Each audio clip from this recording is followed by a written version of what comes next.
welcome to the 22nd Benny Talks Yanks. I'm your host, Vincent LaRose, and today the the Yankees haven't even finished the game yet. I'm already recording. I think it's 10-5 going into the bottom of the ninth. Yankees haven't come back from a 3-run deficit the entire season. I definitely don't think they're scoring 5 in the bottom of the ninth right now. Skipping out on Judge's at bat, which usually I don't do, but it is what it is. The game's over, and you can't win them all. Tough series loss against a team under 500 against the Red Sox, which none of us want to lose to the Red Sox. So just a tough series all around. The pitching was pretty bad. The offense showed up, but just not 100% of the time in the right time. Although they did score more than enough runs that should have put us in a spot to win more than one game in the series. But anyways, so let's get into today in Yankees history. So on this day in 1969, the Yankees honor legend Mickey Mantle with retiring his number 7 in front of a crowd of over 70,000 people. And with that, he was honored with a plaque from, his wonderful great friend, Joe DiMaggio. That was, I found that a little bit interesting, but, Mickey Mantle is one of the all-time Yankee greats. We constantly see him being compared with Aaron Judge's numbers, so cool thing that happened in Yankees history on today's June 8th. So, anyways, let's get into the recap. So, Game 1, the only game the Yankees win. Will Warren takes the mound for the Yankees in the series opener. Ends up going 5 1/3, giving up four runs, 4 walks, and picking up 6 strikeouts. Warren cruised through the first 5 innings of this game, and then he just completely lost it in the 6th. Couldn't control anything. Was walking guys, gave up a bunch of hits. Just completely lost it. I know he was taken out after only 2 runs scored. He was taken out, and Hedrick comes in and gives up those 2 runs, and then 2 runs of his own. But what are you gonna do? Sorry if I cough a lot too. I'm still kind of like getting over this sick shit. So it's definitely a battle, but is what it is. So the offense did show up though, scoring 9 runs, starting with a 3-run home run in the first, with a Jazz 3-run home run in the first, and then a Volpe 2-run home run also 2 batters later in the first inning. So getting 5 runs in there in the first inning, putting up runs quick against Walker Buehler. I know the Yankees wanted their little bit of a revenge, as he was the last guy to get out in the World Series. So I know they want to start off well against him, which they do. Warren would settle down. Buehler would not settle down. Jazz stays hot and picks up an RBI in the bottom of the 2nd, and then Volpe would get hit by a pitch with the bases loaded, picking up another RBI himself. This sort of knocked Volpe out the game, and he wouldn't play most of Game 2 after this happened. So kind of sucks, but it's part of the game. It happens. He's all right, so it's not a big deal. But Judge would pick up an RBI in the 5th, and then Goldie would finish the scoring off with a solo shot in the 7th. I know Goldie struggled as of late. I know he got a hit. He got a hit in every game in the series, so that's good to see at least. But anyways, after Warren, Hedrick comes in, gives up Warren's 2 and then 2 of his own, striking out 3 and giving up a home run. After this, the bullpen was completely lights out, from Cruz to Loaiza to Williams, who would pick up a save, and then 9-6 Yankees win, the only one in the series. So, Jazz continued to stay hot in this game after coming back from off the IL. After this game, he'd be 8 for 16 with 2 home runs, 3 stolen bases. He was hitting like .444. So he's been playing well all coming off the IL, other than these past 2 games. But and then Will Warren has just been struggling his past 3 games. He's given up 11 runs in the past 3 starts while only pitching 10 and 2/3. Combined in all 3 games, he's given up a lot of home runs, and he's walking guys again like he was in the beginning of the year. So hopefully we can see him figure it out and, put a stop to that, because the Yankees pitching really needs the help right now. They've been struggling quite a lot. So, but that was game 1. So we'll just get into game 2. So Yarbrough takes the mound after a dominant start. Completely dominant start in LA, just completely falls apart in today's game.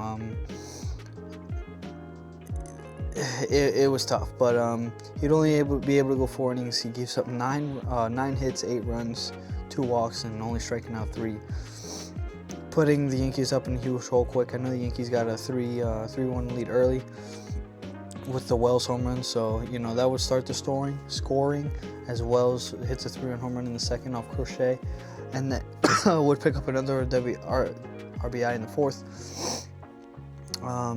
Then Pablo Reyes would pick up an RBI ground out. DJ put the Yankees right back in the game with the 2-run single in the 8th, but the bullpen couldn't hold. We would have lost by 1 anyways, but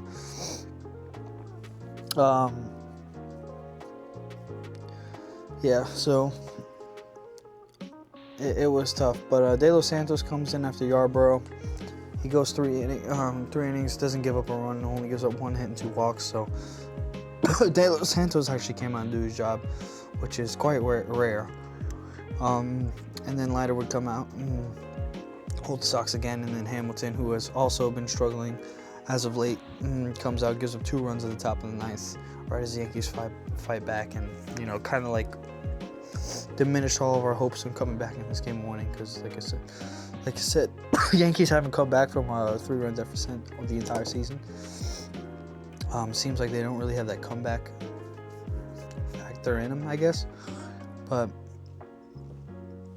what are you gonna do? You can't win them all.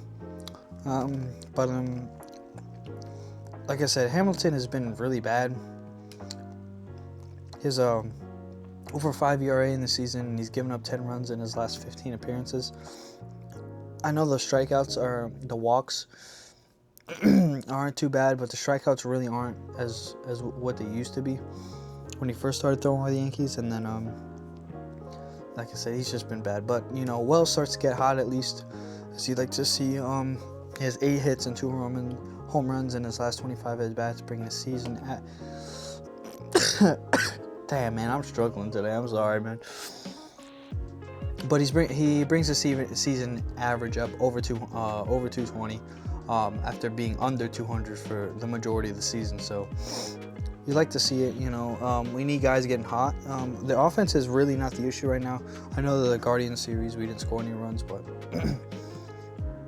scoring 5+ runs every single game. The pitching has been like the past week and a half since I know we got the 1 shutout against Cleveland, but the pitching has been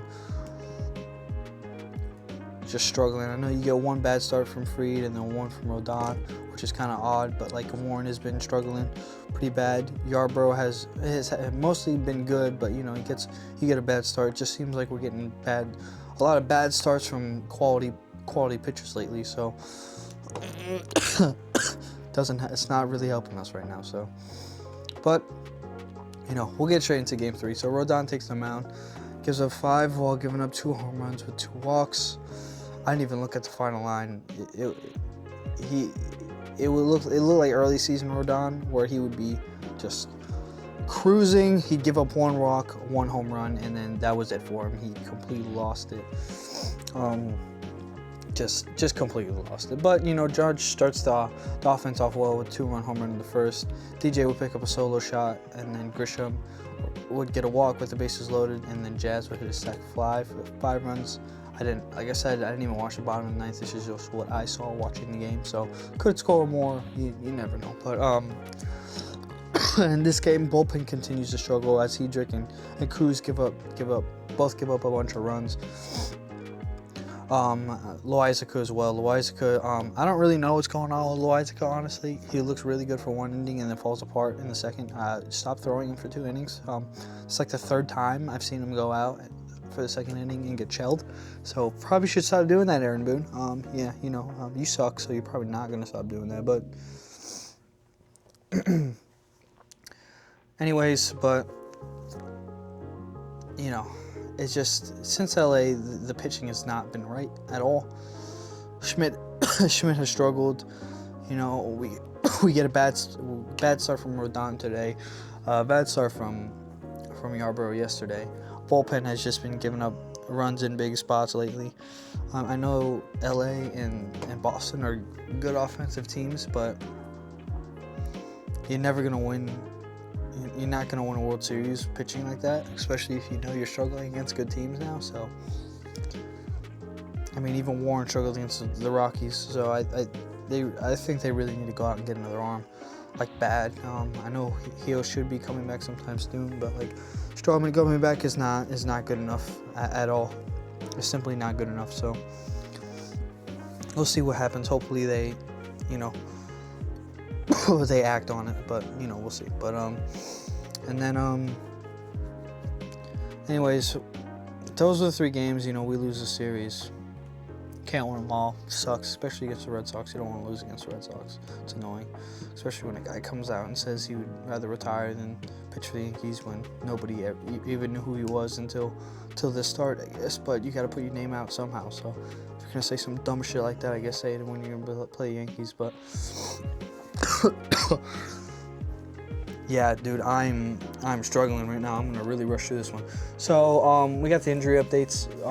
Stanton is coming back to New York. He's gonna make his rehab assignment. Probably with the Rail Riders coming up soon. So either the Patriots or the Rail Riders, one of the two. He's gonna start that in the next couple of days. So we should see Stanton back. And I think they said 10 days. So probably June 19th, I would say. They got Weaver doing well. He already resumed his throwing program, so he shouldn't be out too long. I'd probably put him at the end of the month, maybe get him a couple appearances right before the All-Star game. So, and like I said before, Volpe gets hit in the elbow, but he pinch ran and played defense in Game 2, and he was starting lineup in Game 3. He got 2 hits today, actually. Played well today, so no issues there. So I really want to get into this roster construction before I end the video. So I'm gonna end it. I'm gonna talk about this and end it because, like I said, I'm really struggling right now. I've had a really bad cough for the past 3 days, and it only makes it worse when I talk. So the roster construction sucks right now. I know we're really waiting for Stanton to get back, and then so we still have Pablo Reyes. I know they talked about it today, how they're going to do this 3-man rotation where basically Rice, Goldie, and Stanton. Boone's going to take the matchups into consideration, blah, blah, blah, and 2 of those 3 will start. And then Dominguez, Bellinger, and Grisham. You're going to take the matchups, blah, blah, blah, whatever it is, and 2 of those 3 will start, and that'll make your starting lineup. Good news about it is you have a really good bench. You have really good guys that come off the bench and pinch hit. So I'm not too upset about it. I just really hate Pablo Reyes, and if he stays on the roster for any longer, I might freak out because that guy's terrible. He's so bad. He's so bad at defense. He can't hit the ball. It makes me upset because I know there's hundreds of guys around the MLB in the minor leagues, probably on single A teams, that would do better than Pablo Reyes, and he just sucks. I don't understand how he has a roster spot. I don't get it. It reminds me so much of Willie Calhoun. It's insane. I guess he's better at defense than Willie Calhoun was, but it's got to be figured out. I know Aaron Boone is not the guy that constructs a roster. It's whoever's up top thinking this guy should be. I don't know if Aaron Boone is saying to keep him on. I don't know what is going on. But they're afraid to release him to what? Why? So you can go suck somewhere else? He's not going to play good. Look at the guy play baseball. He had 1 hot streak in the spring, and it'll never work. I swear on that. If he went anywhere and hit over 250, I would genuinely be surprised. It's aggravating to watch, and I really hope they fix the roster construction. But like I said, I'm gonna end this one here. I'm really struggling to get through this one right now, as you could hear. So we lose 2 out of 3. against the Red Sox. You know, we got an off day tomorrow, and I know we play the Red Sox next weekend. I don't know who we play. We're going on the road somewhere. I don't remember who it is, but like I said, I'm gonna make this one quick. So you know, I hope everybody enjoyed their day before watching the Yankees game. Obviously, I hope like I said, I hope everybody enjoyed the day. I really appreciate you watching. If you even stayed to this point, I'm genuinely surprised because I'm coughing so bad. It must be miserable to listen to me cough right now. But you know, like I said, I'm gonna stay consistent to what I said. I want to make sure I get a video out every single series and cover what's going on with the Yankees. So, you know, I'm sorry for, you know, how this video came out. It's probably going to be a quick one too, editing side as well, but you know, I still appreciate you watching. So thank you for everybody who's watching. I hope you have a great, it's nighttime now, so have a great night. If you listen to this tomorrow, you have a great day, whatever it is. Everybody, you know, it's Men's Mental Health Month. So please just always remember there's somebody there for you. Please remember, like, somebody's always there for you. But again, thank you for listening or watching on the YouTube side. I appreciate it. And go Yankees.